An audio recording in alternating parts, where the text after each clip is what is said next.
Introducción a la electricidad.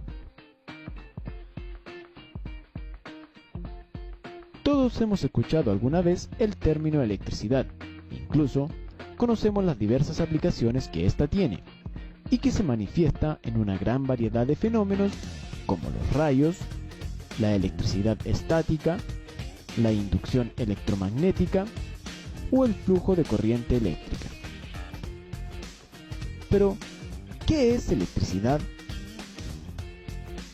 Son diversas las definiciones de este concepto, pero para entender bien de qué se trata, es necesario empezar desde el principio.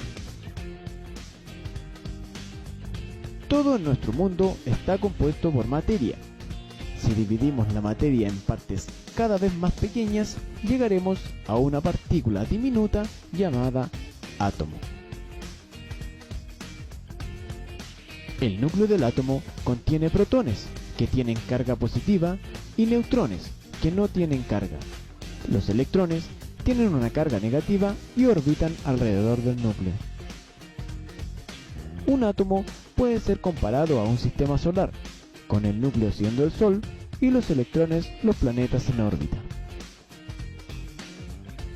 Los electrones pueden ser liberados de su órbita mediante la aplicación de una fuerza externa, por ejemplo, un movimiento a través de un campo magnético, calor, fricción o bien una reacción química. Un electrón libre deja un hueco que tiene que ser llenado por un electrón removido de su órbita proveniente de otro átomo. Conforme los electrones libres se desplazan de un átomo a otro, se produce un flujo de electrones. Este flujo de electrones es la base de la electricidad. La expresión "los opuestos se atraen" es ciertamente verdadera cuando se trata de cargas eléctricas. Las cargas tienen un campo eléctrico invisible que los rodea. Cuando dos cuerpos con cargas similares están cerca, se rechazan entre ellos. Cuando dos cuerpos con cargas diferentes están cerca, sus campos eléctricos funcionan para crear atracción entre ellos. Cuando vemos un flujo de electricidad, tenemos que considerar sus características. Existen tres características principales de la electricidad: la intensidad o corriente, tensión o voltaje y resistencia. Corriente. El flujo de electrones libres en la misma dirección general y átomo a átomo se conoce como corriente y se mide en amperes. Cuando hablamos de la corriente eléctrica, la dirección de flujo de dicha corriente debe ser tomada en cuenta. Existen dos teorías diferentes con relación a este aspecto: flujo convencional y flujo de electrones. Flujo convencional. Esta teoría establece que los electrones fluyen de positivo a negativo. Benjamin Franklin estableció esta teoría cuando se sabía muy poco de la electricidad. Flujo de electrones. Cuando se tuvo más conocimiento en cuanto al comportamiento de los electrones, los científicos descubrieron que los electrones fluyen de negativo a positivo. Puesto que los electrones están cargados negativamente, son atraídos por cargas positivas y rechazados por cargas negativas. Tensión.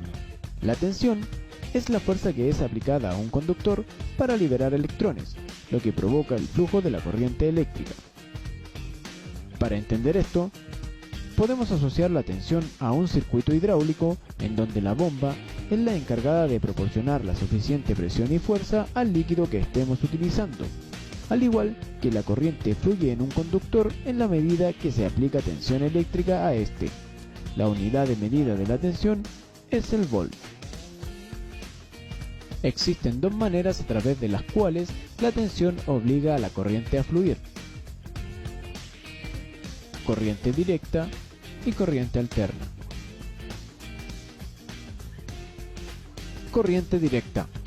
Con este método, la tensión obliga a los electrones a fluir continuamente en una dirección a través de un circuito cerrado.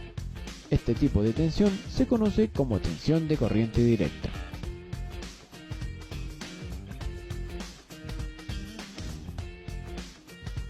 corriente alterna. Con este método, la tensión obliga a los electrones a fluir primero en una dirección, después en la dirección opuesta, alternando muy rápidamente. Este tipo de tensión se conoce como tensión de corriente alterna. Resistencia. La restricción al flujo de electrones a través de un conductor se conoce como resistencia y se mide en ohm. En general, existen 4 factores que afectan la cantidad de resistencia de un conductor: material, longitud, área y temperatura. Material. Sabemos que la cantidad de flujo de electrones depende de la facilidad con la cual átomos particulares dejan sus electrones y aceptan nuevos electrones. Los materiales que permiten esto se conocen como conductores. El cobre, el oro y la plata son buenos conductores. Materiales que no sueltan fácilmente sus electrones y restringen el flujo se conocen como aislantes. El hule, vidrio y porcelana son buenos aislantes. Conductores y aislantes desempeñan un trabajo de equipo muy importante. Un cable eléctrico tiene un conductor de alambre de cobre en la parte interna con un aislante de revestimiento de hule alrededor. Los electrones libres fluyen a lo largo del alambre de cobre, mientras que el revestimiento de hule mantiene los electrones libres en la parte interna para evitar choque eléctrico y otros problemas. Longitud. Entre mayor la longitud del conductor, mayor es su resistencia. La resistencia se incrementa o reduce en proporción a la longitud del conductor. Área. Conforme se incrementa el área de un conductor, reduce su resistencia. Y a la inversa, por ejemplo, si el área de un conductor es duplicada, la resistencia se reduce a la mitad.